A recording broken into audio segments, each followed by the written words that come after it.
Un déplacement qui passe mal. Ce dimanche 10 avril, à l'occasion du premier tour de l'élection présidentielle, Jean Castex s'est rendu dans son bureau de vote situé à Prades, Pyrénées-Orientales. Mais pour y aller, le Premier ministre est monté à bord d'un jet Falcon, qui a atterri à 8h30 à Perpignan selon Libération, avant de redécoller en direction de Paris à 10h30. Un trajet qui aurait, en outre, été facturé 10 000 €.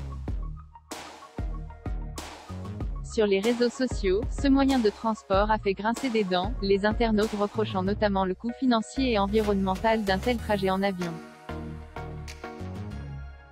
Invité sur les ondes de RTL ce mardi 12 avril, Jean Castex s'est défendu.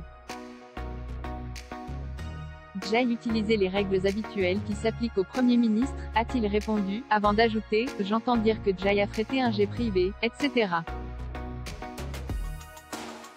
Jay pris l'avion de l'État, voilà. Le Premier ministre, il faut qu'il soit à Paris très vite s'il y a le moindre problème. La période est aux polémiques.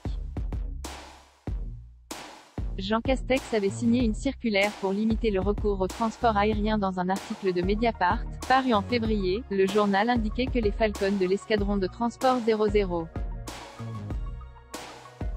060 ET60 rejettent en moyenne 1500 fois plus de CO2 que le TGV et que les frais de location s'élèvent à environ 5 000 € d'argent public par heure d'utilisation.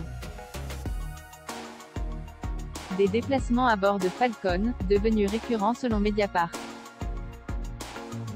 Le Premier ministre aurait ainsi pris cet avion pour se rendre depuis Paris, dans plusieurs villes comme Nantes, Bordeaux, Lyon, Angoulême ou Caen.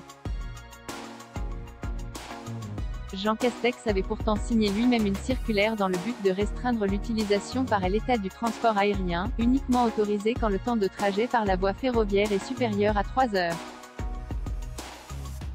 Ce qui était en l'occurrence le cas pour Prades, situé à plus de 6h30 de train de Paris.